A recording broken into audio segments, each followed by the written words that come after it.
What's up, YouTube family? Man, let me tell you, I'm recording this in Missouri and it is hot.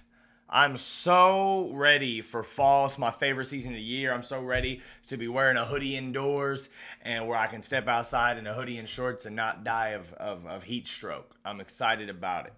So, something happened a few days ago that I wanted to comment on, and I just figured I'd make a video about it and give you guys some of my advice with this situation.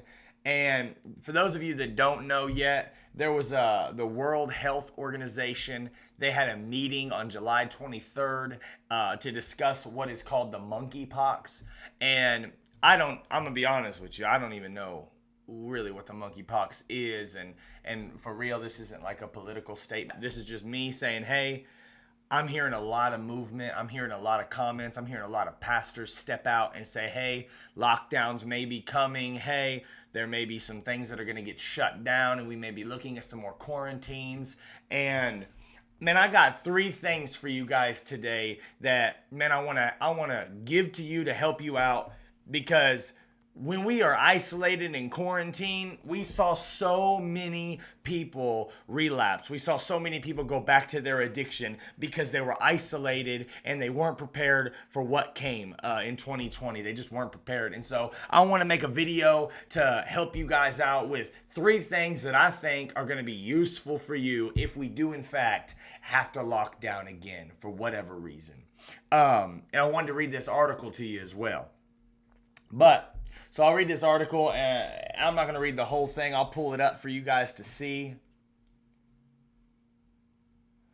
Basically, I'm just going to read this one paragraph, man. If you want to read the whole article, you can go ahead and do that. But the WHO Director General recognizes the complexities and uncertainties associated with this public health event. Having considered the views of the committee members and advisors, as well as other factors in line with the international health regulations, the Director General has determined that the multi-country outbreak of monkeypox constitutes a public health emergency of international concerns. Now listen, man, I'm not a whistleblower. I'm not trying to get your anxiety up. I'm not trying to get you to stress out. I just I believe in staying in the process. I believe that in the process looks differently over time. And so things outside of our own recovery, things outside of our own control affect us and affect our walk. And so in these situations, man, I got 3 things for you to do. 1, build a useful skill. If we happen to be locked down again and you happen to have hours on your plate, and build a useful skill, right? Find something that you're passionate about, something that you love to do, something that maybe you would love to do right now, you just don't feel like you have the time. That, man, look, if you got a lot of free time on your hands, let's get in there and do something. Let's get in there and build a skill. Let's do something to get good at something so that when this passes, which this too shall pass, when this passes, we're able to come out better than we were when we went in. All right? Okay.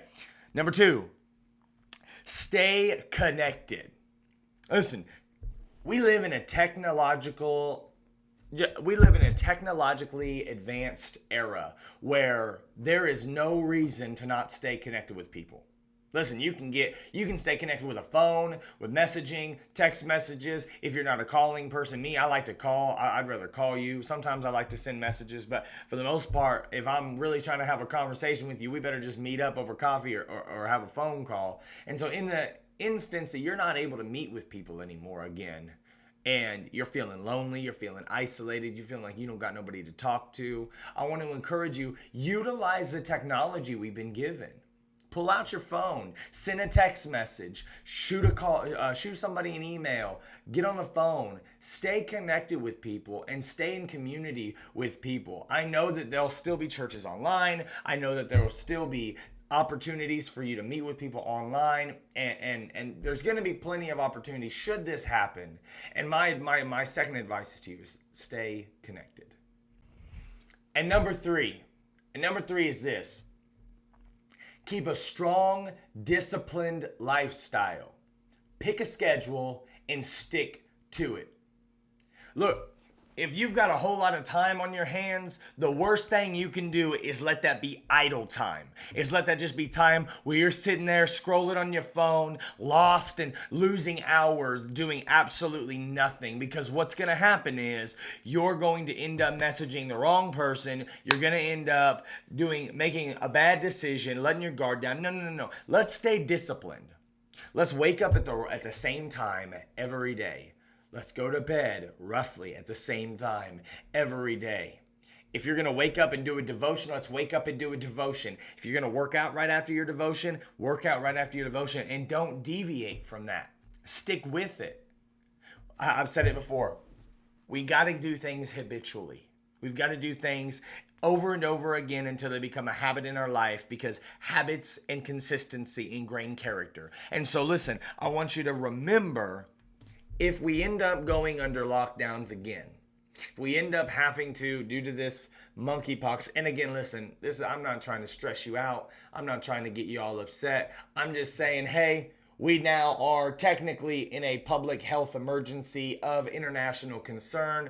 I saw a few pastors online over the last couple of days losing their minds, some of them, that, we're getting locked down, they're going to shut the churches down, And now I don't know if that's going to happen, but all that I know is that the last time this happened, that we had lockdowns, many people died, and many people went back to their addiction. Many people relapsed. I don't want to see that happen to you. I don't want to see that happen to this community. And so these are my 3 things that I want to pass on to you. And it's build a useful skill. Something that you're passionate about. Stay connected. Don't isolate yourself. And number 3, keep a strong, disciplined lifestyle. All right, just that quick little reminder for you guys. Hey, man, I'm working on getting a second camera, and I'm working on getting everything that I need so that we can keep going live. I have to get rid of it, man. Keeps catching I don't know if y'all caught that. It keeps catching my lamp that I put in the back there, and I gotta swerve my face to catch the tracking. So look, I'm working on getting myself a second camera. And some other equipment to increase the audio and take this to the next level, because I really believe that YouTube is the place to be right now, and I believe that those of us in recovery can really benefit from a community of people within this platform. So hey, until next time, man, stay in the process.